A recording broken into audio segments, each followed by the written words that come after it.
Bye-bye. Looks like things are heating up. Boxed boilers, sponsors of weather on GB News.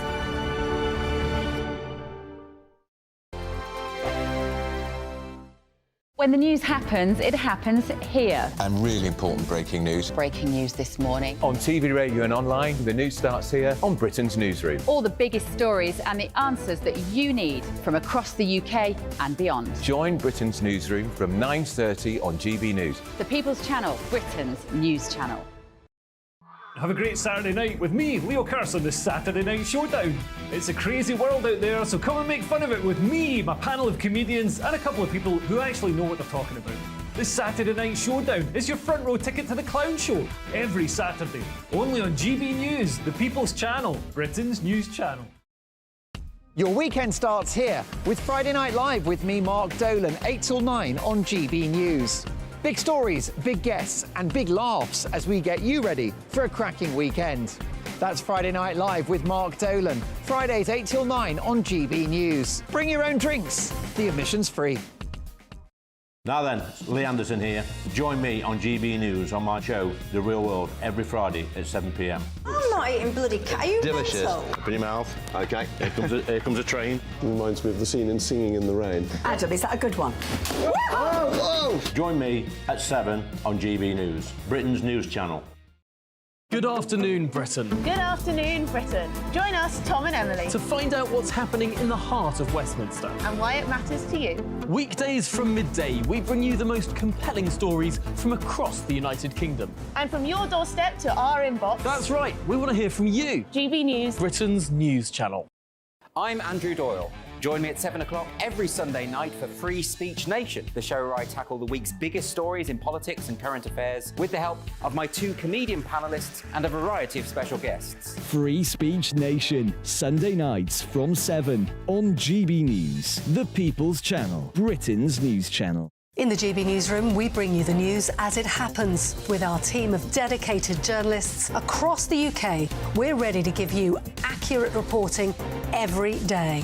When the news breaks, we'll be there with bulletins on GB News, the People's Channel, Britain's news channel. Wake up to the headlines with headliners every morning at 5 a.m. We treat you to the day's biggest stories before anyone else, 7 days a week. You can catch up on everything you need to know before you've even had your kippers. Headliners every morning at 5 a.m, only on GB News, the People's Channel, Britain's news channel. GB News, unlike other broadcasters, isn't obsessed with the London-Westminster bubble. We think there's a nation beyond the M25, and that's why we talk about the issues that matter across the land. Join me on State of the Nation, 8 to 9 o'clock, Monday to Thursday, on GB News. Daisy's listening, and you should too.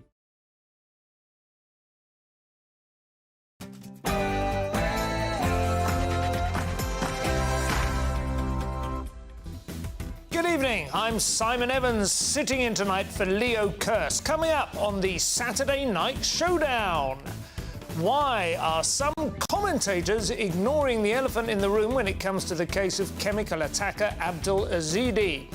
How did an innocent social media post from Sesame Street character Elmo lead to a prolonged bout of worldwide soul-searching?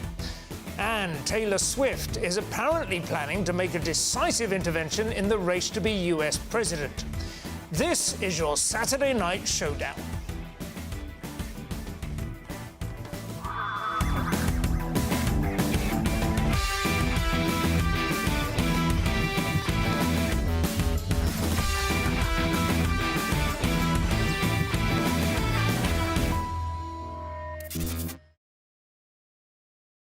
Discussing all tonight's topics, my brilliant panel joining me tonight are Diane Spencer, Precious Muir and Darius Davis. Hopefully you can determine just by looking at them which one is which. And of course, we want to know what you think about all of tonight's topics. Plus, I just completed Dry January. Have any of your wonderful viewers done the same thing, I wonder? Or is the thought of a whole month without a drink or two impossible to contemplate?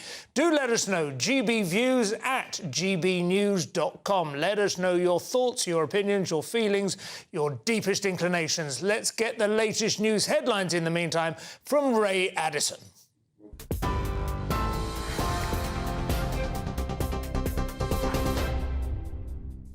Thanks, Simon. Our top stories tonight. Stormont's first nationalist First Minister has pledged to work with unionists to build a better future for Northern Ireland. The historic appointment of Sinn Féin's Michelle O'Neill was confirmed as power sharing was restored 2 years after it collapsed. It follows an agreement between the DUP and the government over post-Brexit trade. The DUP's Emma Little-Pengelly has become the new Deputy FM, a role that carries equal legal power. Michelle O'Neill is promising to be inclusive and respectful to all. We mark a moment of equality and a moment of progress, a new opportunity to work and to grow together. Confident in that wherever we come from, whatever our aspirations are, we can and we must build our future together. I'm really delighted to see every MLA back in this chamber today, and I welcome the fact that the DUP have decided to re-enter the democratic institutions and that the outcome of last year's Assembly election is now being respected. Police hunting a suspected chemical attacker have released new video of a home in Newcastle being searched. 2 containers with potential corrosives were recovered. Warnings can be seen on the labels, and tests are now ongoing to see if they held the substance used during an attack in South London. Abdul Ezedi hasn't been seen since. An image of him was taken at King's Cross Station on Wednesday night. A 31-year-old mother remains in hospital with injuries believed to be life-changing. Her 2 young daughters were also hurt, but not as badly as first thought.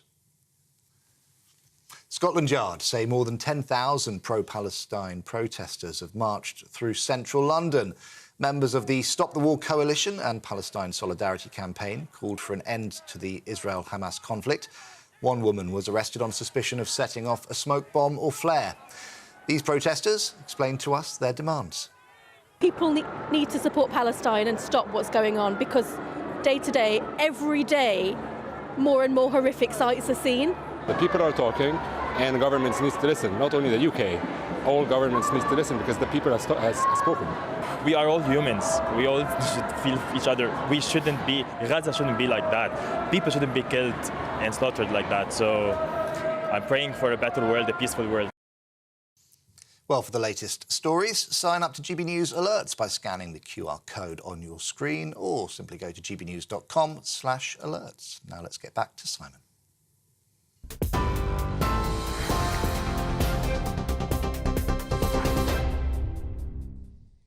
Welcome to Saturday Night Showdown. Well, it makes a change from knife crime, I suppose. By some distance, the most enraging incident on London streets in the last week has been that involving corrosive substances flung at a young mother and her 2 daughters, allegedly by the Afghani asylum seeker Abdul Ezedi. The 31-year-old woman is thought to have suffered life-changing injuries. Suspect Ezedi is meanwhile still on the run. As it happens, I was with some old friends enjoying a drink in the Prince of Wales pub in Clapham on Wednesday night, barely a 5-minute walk away from where this attack was occurring. The pub is charming, familiar and eccentric, and the conversation was also at that early part of the evening still proceeding along familiar lines, friends exchanging the common currency of sport, wardrobe-based banter and lamenting the price of a pint. The usual reassuring chat with which old friends persuade one another that their country, their civilization is not presently teetering on the edge of a mudslide. We were still a couple of pints away from Gaza, vaping bans or the long-term viability of the Pembrokeshire puffing colonies. Learning on the way home that we had been so physically close to such an horrific attack was unsettling, to say the least, like the opening chapter in a dystopian novel. But for me, even more enraging than the attack itself has been the subsequent tendency among the professional commentariat, of which I am, I suppose, myself now a lonely renegade specimen, to also retreat to safe, reassuring and impotent platitudes rather than address what everyone, literally everyone, can see is actually going on here. To watch them all tiptoeing around a stalled elephant where the coffee table is supposed to be, an elephant that, it seems, is going to have to go into the full, terrifying, hormone-driven rage known as must before anyone is willing to even acknowledge its presence. Of course, this is not new. It was strikingly evident in the despicable and cowardly attempt to use the Islamist murder of Sir David Amess to curry favour for the utterly immaterial online safety bill, as if he'd been stabbed by a tweet. Perhaps the most vivid loathsome display was that by Tory chair of the Women and Equalities Committee and former Minister of State for Immigration, Caroline Noakes, telling Kirsty Walk on the BBC's Newsnight that these outrages were best understood as being on a spectrum they share with sexism in the workplace, and specifically the microaggressions to which she herself was subject from time to time. Though, to be fair, she was generous enough to acknowledge that women of colour do experience these nebulous affronts even more frequently.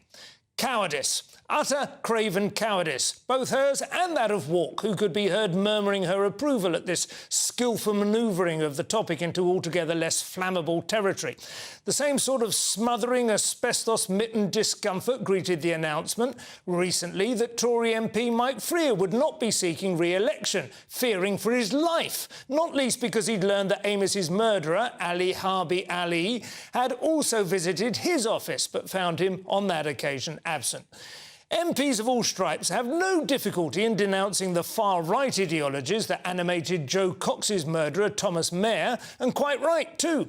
But confronted with an alien ideology and regressive imported attitudes towards women and children that are so fundamentally interwoven in the cultural and religious assumptions that prevail in many parts of the world, from which millions are currently seeking asylum across the West, they remain dumb. As ex-formerly Twitter user Victoria Freeman put it, after watching Noakes' contempt for her viewers, suspect Yazidis' alleged victims, and the truth, if you argue against the blindingly obvious in an imperious manner, you make people very angry. You create the conditions for exactly the kind of politicians you really don't want. Moderates everywhere need to learn this lesson fast. They must. They really must. Ideally before the coming of the must.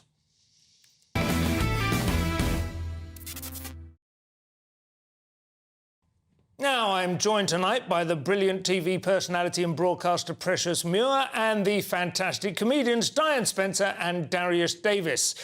So, folks, what do you think about that vitriolic attack there on the harmless and defenceless Noakes, Diane? I don't think that it was... I think it was a very good attack because you raised such an important note about these imported presumptions of the attitudes towards women and children that do prevail in other parts of the world. Now, I'm going to say something which is going to make a lot of people sort of jerk their teacups, so brace, brace, brace. OK. Things that are imported, such as honour killings, such as female genital mutilation. I do apologise if anybody's having their dinner. But the point is, in all seriousness, you're right. These are things that have come into our country that were never here in our country, and they are absolutely awful. And surely, although they haven't yet caught the alleged attacker, we haven't identified exactly what the motive was, we all seem to know where this is coming from because we have seen this appear in the news before. It does seem, doesn't it, Precious, that there is a kind of a reasonable presumption that this man reached for a means of expressing his anger or a desire for revenge in a means that was familiar to him. I think, personally, we just need to kind of maybe focus on the fact that we need to separate the two between illegal immigrants and, obviously, legal immigrants. So this is the thing. This person, obviously, has come here. He's become a criminal, or he probably was a criminal before he arrived here. He was then... he tried to seek asylum twice, and on the third time, he actually got asylum. And that was after the fact that he actually was... basically, you know, he sexually assaulted a woman. Absolutely, already a convicted sex offender. So he's a criminal... You know, although he is now apparently a Christian, so I don't know whether that mitigates it. Well, I mean, we need to make sure that we focus separating the two, because... But is it... I mean, let me ask you, Darius, do you think... I don't know, put words in your mouth, but my suspicion is, watching the way this kind of news gets covered, that people are really afraid of making a suggestion that there is no possibility of integrating legal migrants from certain parts of the world because they simply come with too much cultural baggage that will not be assimilated. Yeah, I mean, I think there is slightly that possibility, but it's not helped by the MP going on television and talking about someone calling her darling in an office when there's a daughter and two kids in hospital with their face changed for life. Yeah. It's like when you do that and you ignore, like you said, the elephant in the room, it causes resentment. people see what's happening and they're gonna vote this away, and it's gonna incriminate all. That's what I'm saying. immigrants. Yeah, that's what I'm saying. You have to make sure we separate the two. Yeah. There is legal immigrants that are coming here with their passport, their documentation, everything they need to be able to become a UK citizen, right? Yeah. My father did it. He didn't come on a boat. He didn't come in a lorry. He came on a plane with his ticket, with his passport, and he did the right thing and the right procedure to be able to stay in this country. And a lot of people who have followed those procedures are absolutely the most adamant that the prevention of illegal immigration and people because it abusing makes the it harder system. for them to go through the process. Yeah. I mean, but to be honest, though, this is actually a legal. I mean, immigrant status on this isn't actually an issue, because this is a cultural thing. I say this as someone who's from an Iranian background, right? Yeah. So I understand the way women are treated, and this is a cultural thing that's been brought into the country to echo. Diana's And of course, point. in Iran, more than anywhere else in the world, women are asserting themselves, have been for a number of years now, trying to redress the horrific imbalance that's been imported quite recently, even into Iran, right? In late 1978, things were going pretty well. Yeah, with the Islamic Republic. So there's a big movement about that in Iran. Go back to you for the last word, Diane, before we go to the break. Well, the last word, let's hope that they catch him soon. Yeah, absolutely. Well, 100%. He is only an alleged attacker, and that is important to emphasise. But I think I can go further than alleged when I say the culpability of some of these commentators, and in particular MPs, is not in any doubt. Coming up, we will assess the week's winners and losers in Cursed or Evans Sent, my adapted form.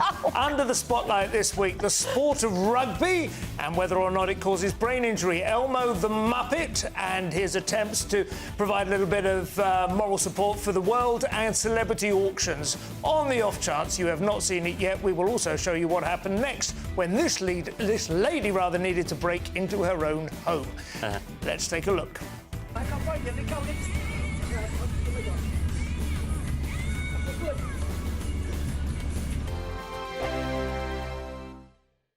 I'm Christopher Hope. And I'm Gloria Di Piero, bringing you PMQs live here on GB News. Every Wednesday, we'll bring you live coverage of Prime Minister's questions when Rishi Sunak and Sir Keir Starmer go head-to-head in the House of Commons. We'll be asking our viewers and listeners to submit the questions that they would like to put to the Prime Minister, and we'll put that to our panel of top politicians in our Westminster studio. That's PMQs live here on GB News, Britain's election channel.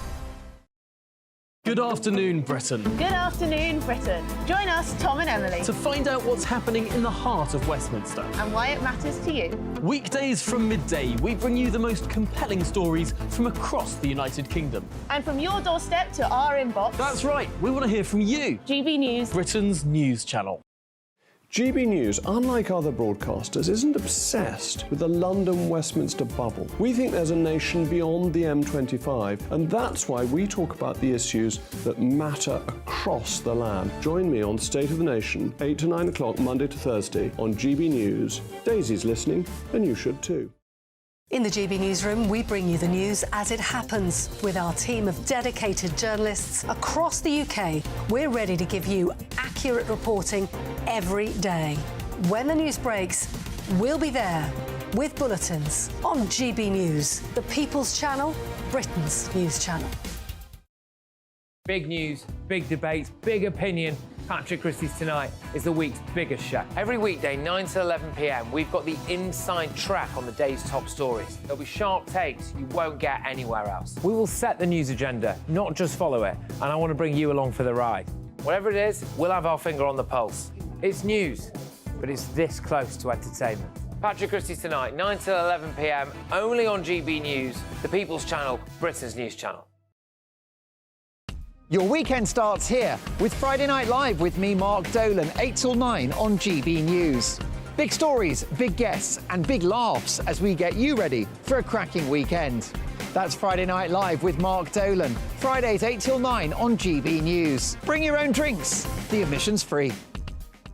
I'm Andrew Doyle. Join me at 7 o'clock every Sunday night for Free Speech Nation, the show where I tackle the week's biggest stories in politics and current affairs with the help of my two comedian panellists and a variety of special guests. Free Speech Nation, Sunday nights from 7 on GB News, the People's Channel, Britain's news channel.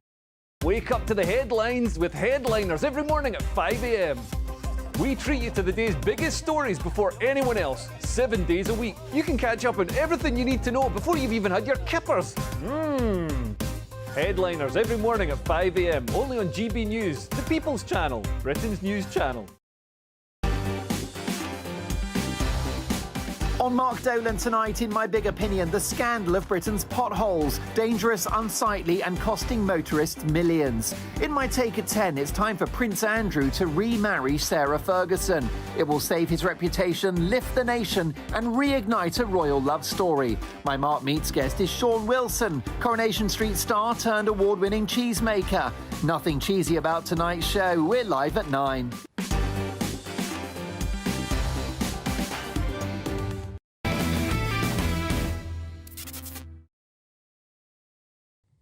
And welcome back to the Saturday Night Showdown. Cursed or Evans Sent coming up. But first, I promised I would show you what happened when that lady had to break into her own home. It didn't go quite as planned. Film now. If you're listening on your smart speaker, a lady in a black, I don't know what the kind of collar you call that, but she's trying to insert herself into the top of a window. Or rather, up goes the dress. Out are blurred the elements of the shot that have delighted Twitter. She is basically hanging upside down, naked to the waist now. Her friend, helpless with laughter, bent over double, completely unwilling to help. One person has wondered who might have been filming that. Diane, what do you think? Is that possible that was a stunt? I mean, I don't know. No, I think that's actually real. Yeah. Yeah, there's nobody that's going to get their boobs out for no reason. Well, that was a genuine mistake. And it did work so beautifully. I mean, the timing and everything, it was so immaculate. The presentation, the reveal, it was like The Masked Singer or something. I'm just wondering who filmed it. That's who we want to know who filmed. Maybe the daughter. I expect they were just hoping there would be a catastrophe. One of them would, fall in an undignified heap, whereas, in fact, it was quite dignified in a way, wasn't it, Darius? You know what? I didn't want to watch this. I got sent it a few times. I think I've been so ruined by the internet. I thought, something terrible is going to happen. Yeah, but actually, it was such a nice... I was like, so it made it even funnier when Christmas she baubles. And she's not... I mean, she's not in bad shape or anything. No, she's fine. Not body shaming, is it? No, but even if it was, I mean, I think it might have made it funnier, to be fair, because then she wouldn't have got through. Diane, have you ever slithered in through an upper portion of a window? I have, but I am a lady who wears a bra, so I would have been all right. Yeah, but that's not an element that your mother ever impresses upon you, is it? What? Don't Make wear sure a you bra. always wear a bra when you go out in the evening. You never know whether you'll be trying to break in through the lavatory. Time now for the part of the show usually called Cursed or Blessed, but for one night only with me in the chair, we are branding it Cursed or Evans Sent. Yes. You can decide how the scent is spelt. My panel and I will be looking at 3 big stories and deciding who are the week's winners and losers. So we're starting with the entire sport of rugby. For years, rugby, union and league have been seen as a fairly healthy outdoor pursuit with various amounts of cultural baggage and a degree of class implication in the 2 different codes. But the historic Six Nations Championship starts this very weekend and is usually very popular. However, over 200 retired players have recently brought a legal case against the sport's governing bodies, alleging they suffered brain injuries during their careers. It will be interesting to see whether the legal case they have brought shows evidence of those brain injuries. Anyway, with these concerns over head injuries in mind, a study this week said that playing rugby in schools is a form of child abuse and should be banned for under 18s. Diane, shall we stop kids from watching...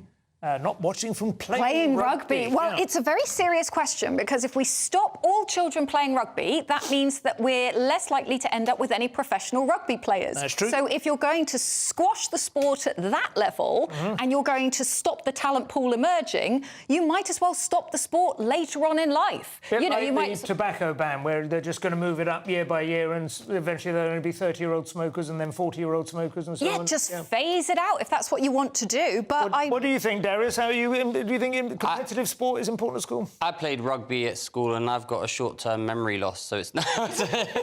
I think rugby's good for kids. It's 200 professionals that have sued them, not the school kids. Yeah. I think, there's options to do, touch rugby as well. Yeah. But I think rugby in general, if it's done you know, refereed correctly, trained correctly, it's pretty safe sport, and it creates. It's good for kids. It is. Good I tell you outdoor. what, I played rugby at school. It was just an all-boys comprehensive school in the 70s.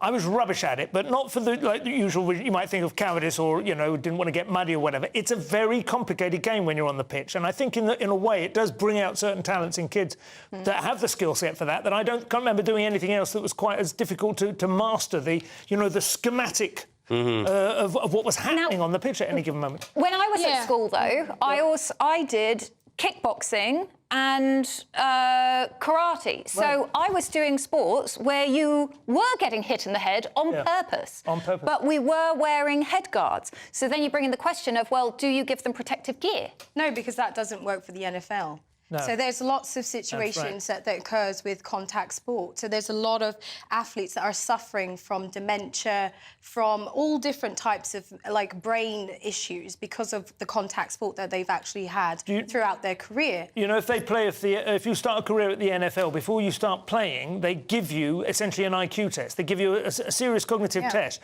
and then you take it again when you leave to see whether you have suffered significant. Why people don't just fake getting all the answers wrong when they leave so that they get significant compensation? I don't know. I mean, I guess it's a trust issue. Well, I don't know if they're trying to do that now, but I mean, obviously, them just being naturally, basically going through these issues as an adult, there is so many things that they occur. You know, memory loss and all of those things.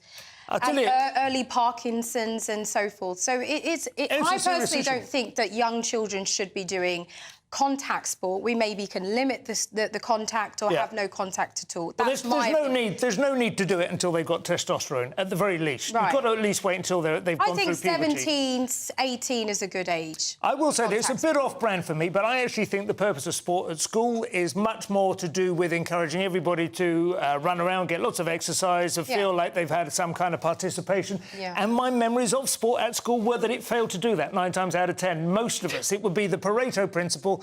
20% of the field would have a clue what was going on, and 80% of us were standing around kind of wishing we'd done gardening or visiting old people instead or something. Next up, we have Elmo from Sesame Street. Now, it's not often you see a total muppet on GB News. Pause for laughter, but we make an exception for Elmo.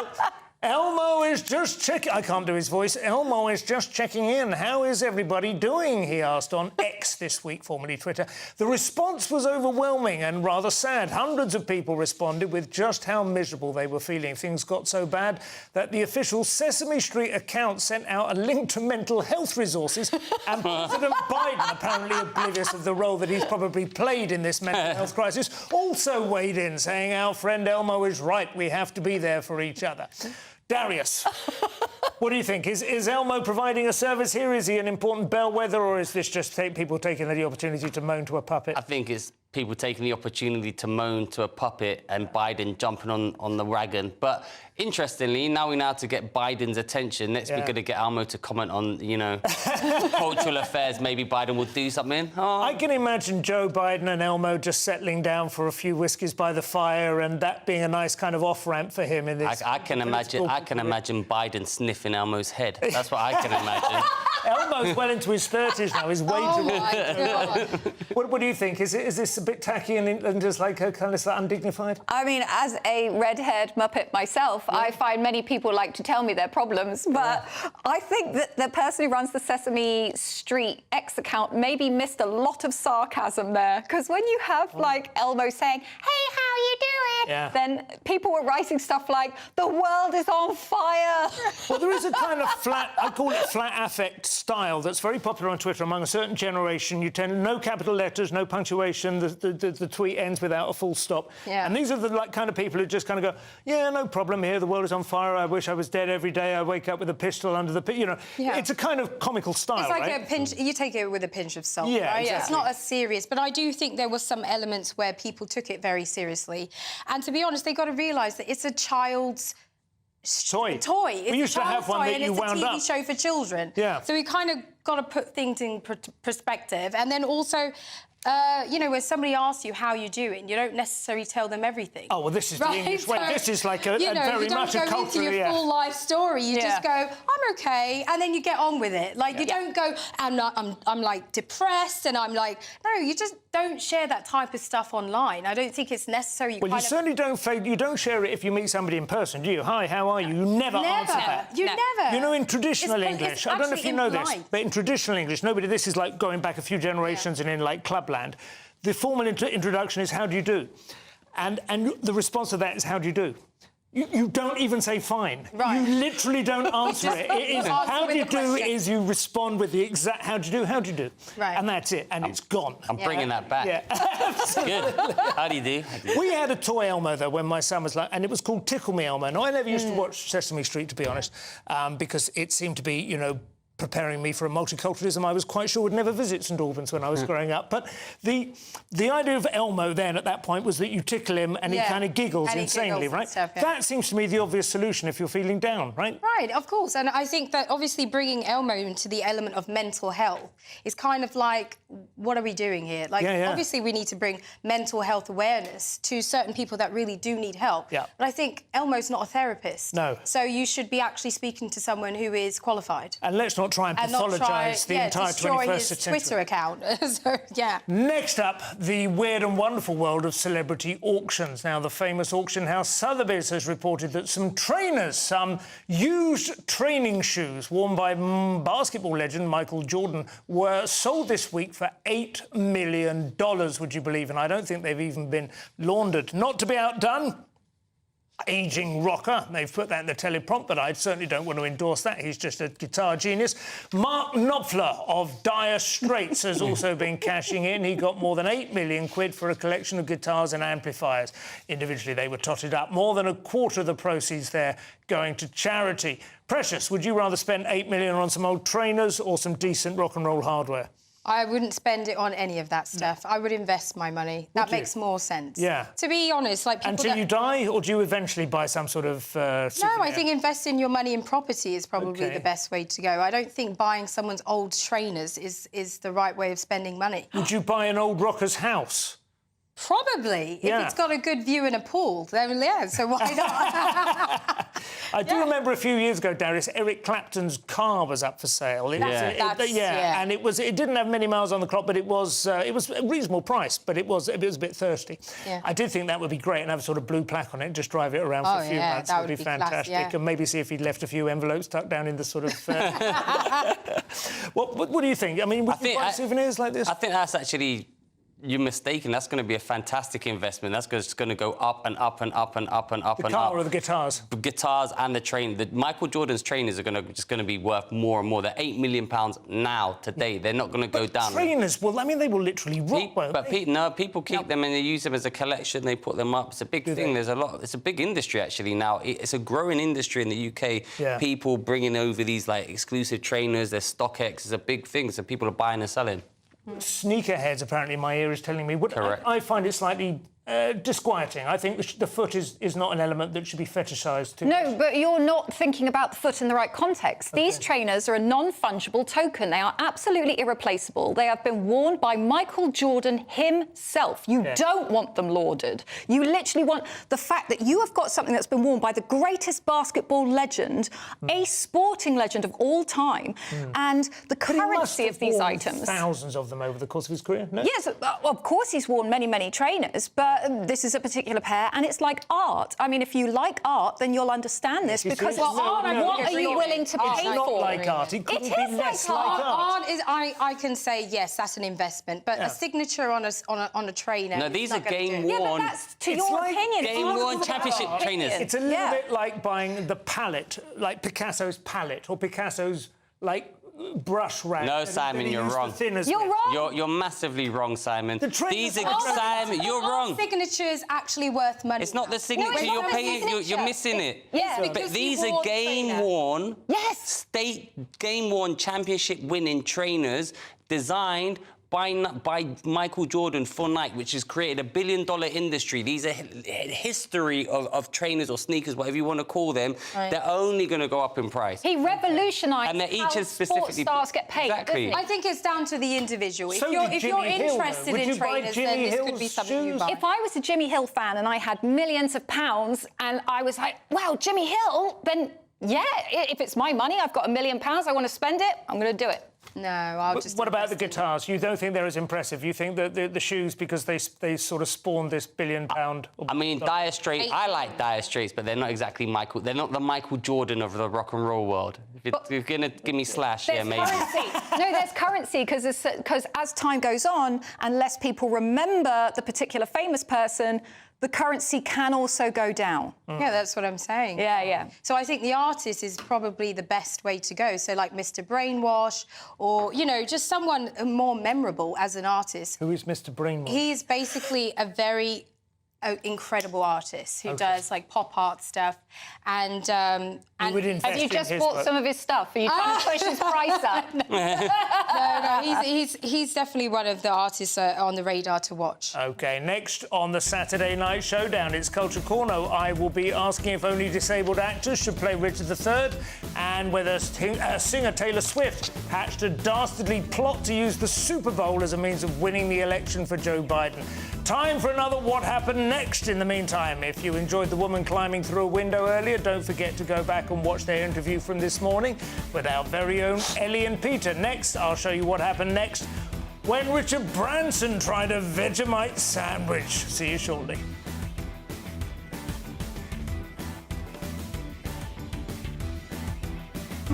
We have now managed to get Vegemite on exclusively onto Virgin Voyages in Australia. 2024, a battleground year. The year the nation decides. As the parties gear up their campaigns for the next general election. Who will be left standing when the British people make one of the biggest decisions of their lives? Who will rise? And who will fall? Let's find out together. For every moment, the highs, the lows, the twists and turns. We'll be with you for every step of this journey. In 2024, GB News is Britain's election channel. Your weekend starts here with Friday Night Live with me, Mark Dolan, 8 till 9 on GB News. Big stories, big guests and big laughs as we get you ready for a cracking weekend. That's Friday Night Live with Mark Dolan. Fridays 8 till 9 on GB News. Bring your own drinks. The admission's free. Wake up to the headlines with headliners every morning at 5 a.m. We treat you to the day's biggest stories before anyone else, 7 days a week. You can catch up on everything you need to know before you've even had your kippers.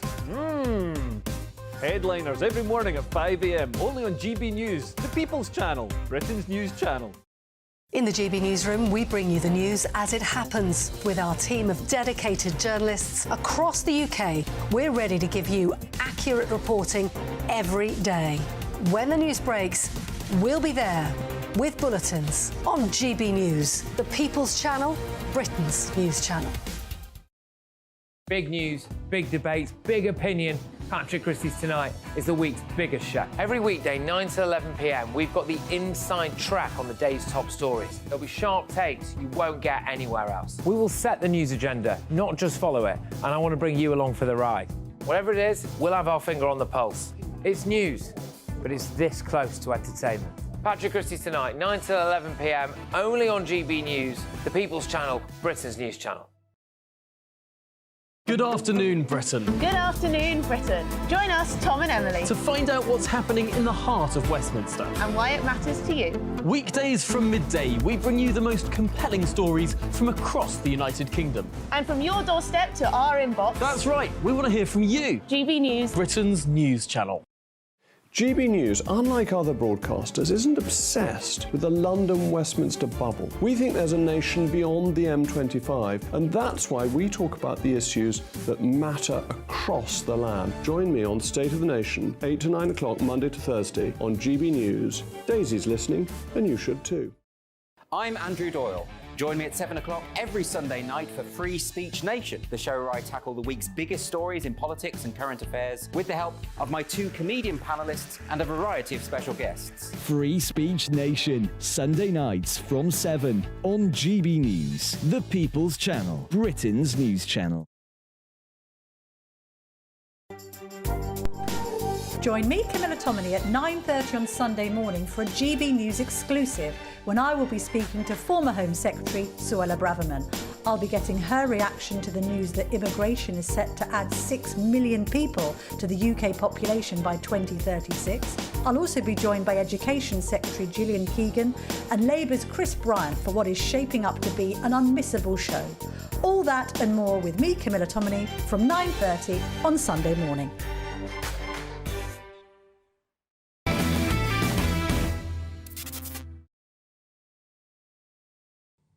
And welcome back to the Saturday Night Showdown. I'm Simon Evans, standing in for Leo Kershaw, sitting really. Culture Corner coming up, but first I promised I would show you what happened when Richard Branson boldly decided to try a Vegemite sandwich. We have now managed to get Vegemite on exclusively onto to Virgin Voyages in Australia.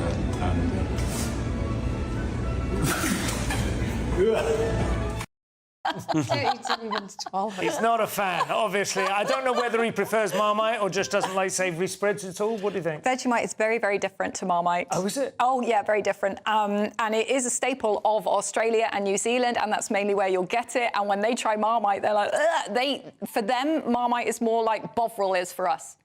I like. What do you think? Marmite. You like? I like Marmite. I prefer Bovril personally. I've never it's a had very Vegemite, different flavour. It's so just a different colour. What They all taste the same to me. Yeah. Oh, you are so but wrong. it's slightly different. I eat yeast extract spread from Asda.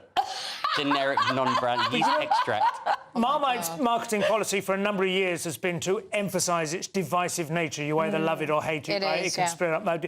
I have a joke which I've peddled for a number of years. Would you like to hear it? Yes, go please. for it. People like to say I'm a bit like Marmite, meaning you either love me or hate me. But in fact, most people are like Marmite in as much as they are a byproduct of the brewing industry. Good joke. It's not bad, is it? My new joke. To think about it. Time for Culture Corner now, and we are starting with the vexed issue of who should play the lead role in Shakespeare's Richard III. Obviously, the artistic director of the theatre. That's been the rule at the Globe for some time. It has long been argued that Richard's disfiguring crookback might have been mere Tudor propaganda. Modern analysis of his remains, discovered beneath a car park, of course, near Leicester, suggest he had the relatively minor condition known as scoliosis, an abnormal curvature of the spine which wouldn't have slowed him down much.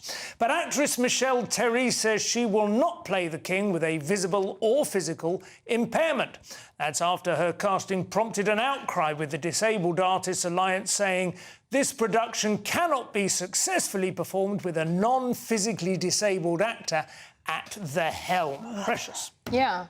I think it's actually quite strange that they're not even going to include that in the actual performance at all. They have taken the disability completely away from the story. Not to mention the fact that he was a bloke in the original well, play. I think they're trying to they're rewriting history. I don't think that it's fair. This is a missed opportunity for a disabled individual who could play this part, and they kind of just wrote this out of the script, and I don't think it's right. Do you think that's the future, though, Darius? Is that the future for disabled actors, only to be given disabled roles, or maybe Well, be better I off thought there having was a Henry V in a wheelchair? I thought there was a disabled actor playing the role. It's a woman, right? So. Oh, my... It's a little joke. It's a little joke. It is a little joke. It's a little joke. Obviously... But I think if you're an actor, you should be able to play any role. They're going to have to find someone specifically with scoliosis or kyphosis. Anyone can play their role. I don't think if that person is capable of actually portraying the character correctly, then they should have given that opportunity. But not actually having it entirely in the entire process of the show and not showing the differences, it doesn't make sense for me. What do you think, Diane? I think that, no, I think any actor can play most roles, and I think it comes down to the casting process, who delivers something exciting in the audition, who delivers that part for you. We have this wonderful thing now called blind casting, where everybody can go for pretty much every role. Except this is at the Globe Theatre, where the artistic director, Michelle Terry, seems to have played virtually every lead role in every production they put on since she took the job. No, what now? When I know that? Now I knew that she was the artistic director, and I thought, right, that to me seems a bit weird, because I know that actors have other jobs as well and they tend to work in the theatre. But if she's done this more than once, I would say that she's the problem. And I'm going to say that quite bluntly, because she's turning the Globe in that case, now that you've said that, in my mind, she's turning it into one of those really parochial, like, Amdram sock societies where, like, nobody else can come in because everybody's already got their roles allotted. That's bad. It sounds like a play in itself, doesn't it? Yeah, it does.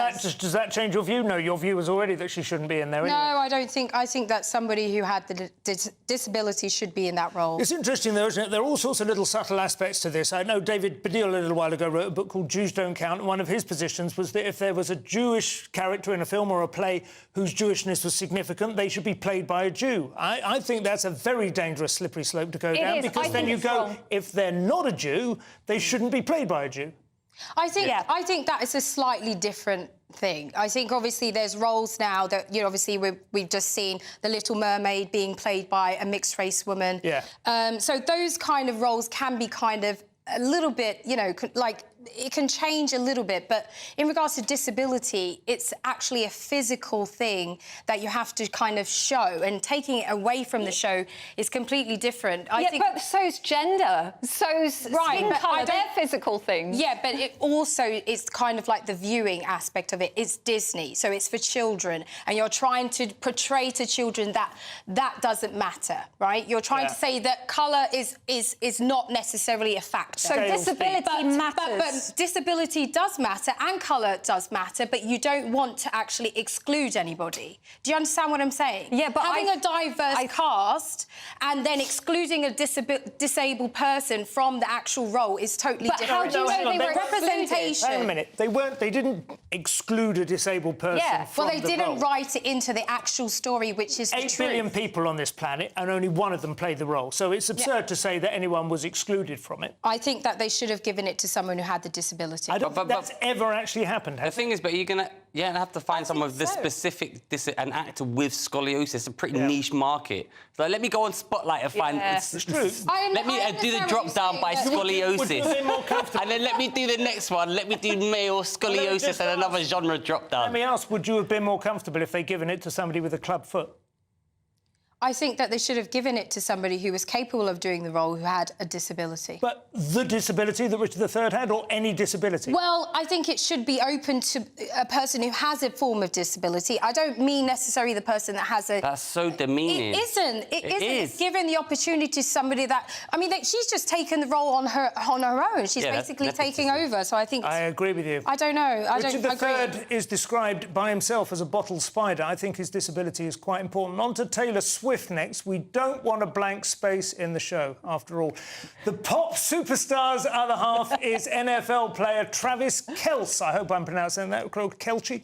Kelce, OK, thank you. Travis Kelce, as in grammar, and his Kansas City Chiefs team have reached the Super Bowl with Taylor cheering them on. Here's a clip of her arriving in true regal splendour with her entourage. Some of her security guards have gone on to great riches and wealth themselves. She's obviously one of the world's absolutely elite celebrities these days. Nice story, you may think, but the right-wing media in the States are peddling the theory that Swift is going to use the Super Bowl to endorse Biden as the culmination of some grand plan that has been cooked up, possibly even without her knowledge. It's an absolutely fascinating postmodern take on celebrity culture. If Travis Kelce has been hoodwinked there are probably worse things to go through in life, with dating Taylor Swift for a few months as part of some supranational government plan.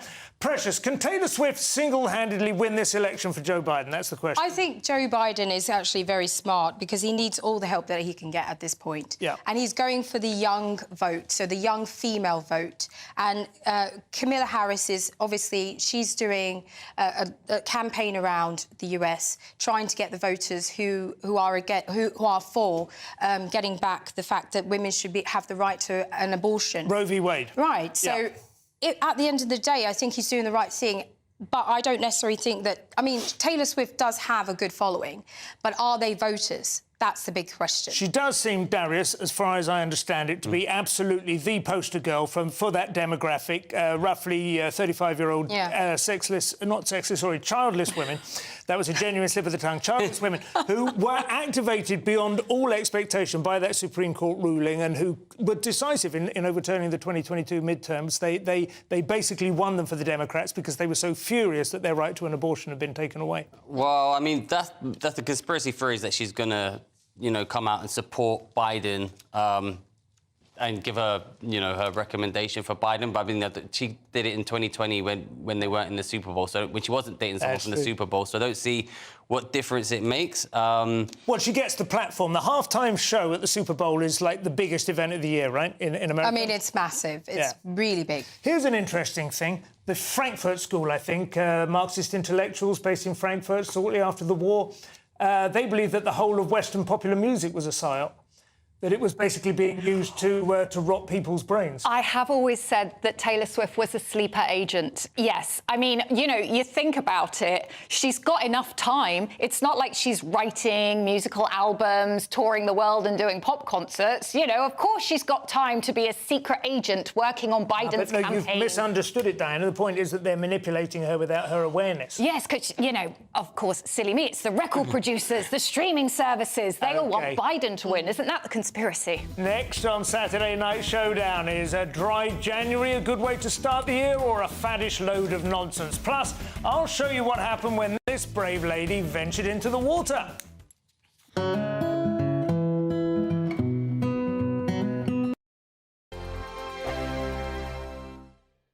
Good afternoon, Britain. Good afternoon, Britain. Join us, Tom and Emily, To find out what's happening in the heart of Westminster. and why it matters to you. Weekdays from midday, we bring you the most compelling stories from across the United Kingdom. And from your doorstep to our inbox. That's right, we want to hear from you. GB News, Britain's news channel. Every Sunday from 11, join Michael Portillo. There will be topical discussion, looking at the week before and the week to come. So kick back and relax at 11 a.m. on Sundays on GB News with me, Michael Portillo. GB News, the People's Channel, Britain's news channel. Your weekend starts here with Friday Night Live with me, Mark Dolan, 8 till 9 on GB News.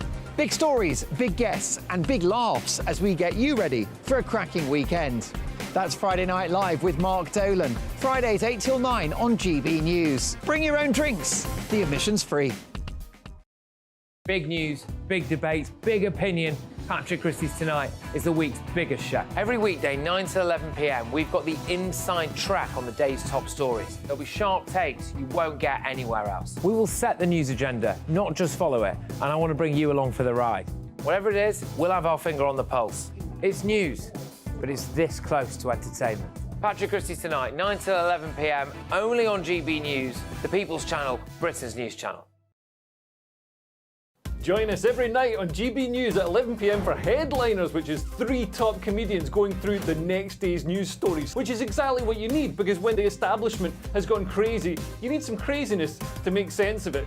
Headliners. You don't have to bother reading the newspaper. We've got it covered for you. Every night at 11 p.m. and repeated every morning at 5 a.m. We won't send you to sleep like some of the other paper review shows out there. So join us 11 p.m. every night on GB News. The People's Channel, Britain's news channel. Tired of the usual focus-tested, pre-prepared Westminster runaround? Well, so am I. So you want higher taxes? Is your department to blame for this? Are you rethinking this policy? Every Sunday at 9:30, I'll be sitting down with those in power to get the truth about the issues affecting you. Let's be honest, we've known about the cost pressures of this project for years, not months. That's the Camilla Tominey Show, a politics show with personality. On GB News, the People's Channel, Britain's news channel. I think the most exciting bit for me is talking to people. People who I think are ignored often by the major news channels. We're going to give news they want to hear. There's a voice there that needs to be heard. I think there's a chance here for a diversity of opinion to be expressed, which you don't find elsewhere. It's really exciting. We don't hold back. We're free to say how decisions that are taken here affect us all around the country. Only on GB News, the People's Channel, Britain's news channel.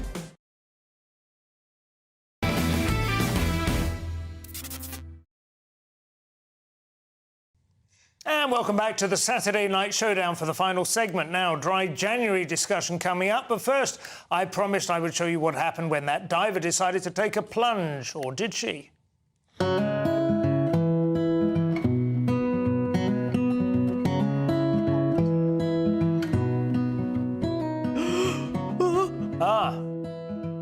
The lady was greeted, if you are listening on your smart speaker, by a ravenous shark. Unfortunately, the video cuts at that point.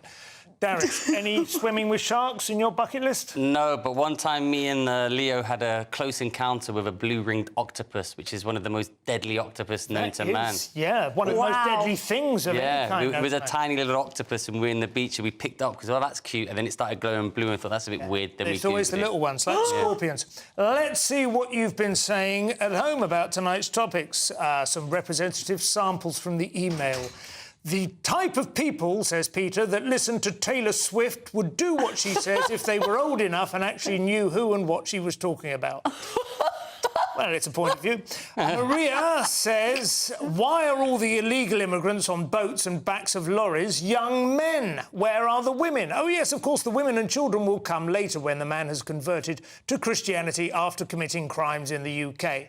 Had enough, she ends that with, which would probably have been adequate. And finally, Matthew, I think, speaks for us all. Sesame Street is purely for the little ones, not a free therapy session for adults losing the plot. Well, we have reached the start of February, and I am one of many people who can smugly raise a glass or two to my lips this evening after successfully completing Dry January. I was always sceptical about Dry January. It seemed to me not only miserable and sadistic that you should try and give up alcohol for an entire month, but the longest, coldest, darkest, wettest, most relentlessly miserable month in the entire calendar, chiefly characterised by a credit card statement that appears about halfway through to remind you how much you spaffed up the wall on your in-great family. But never mind, the trend has become a worldwide phenomenon, with thousands of people now ditching the booze each year. Are we actually better off cutting back all year round rather than doing this kind of binge fast and then reverting to our old ways? Diane?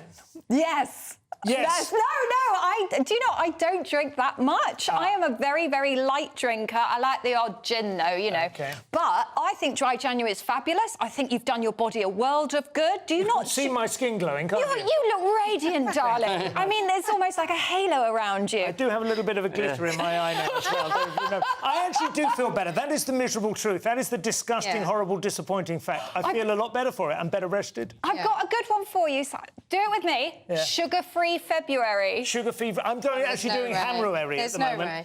No, I don't believe in removing anything. I think everything in moderation. So if you say that you want to have a glass of wine or a glass of bubbles, then just have one glass instead of three. You've obviously never encountered alcohol. Darius, I mean, the genius of alcohol is that the first drink is free. Yeah, I mean, I'm not a big drinker, so Dry January, I wouldn't need to do it, but I'm also not just have one drink at a go. Were you raised, forgive me if I'm being culturally insensitive, but were you raised in a drinking household or not? Not really. No. I'll drink now and then, but I'm not a big drinker, so I've never had to do Dry January, so good on you for doing it. How much were you drinking, though? Oh, a lot. Yeah, well, maybe you needed it.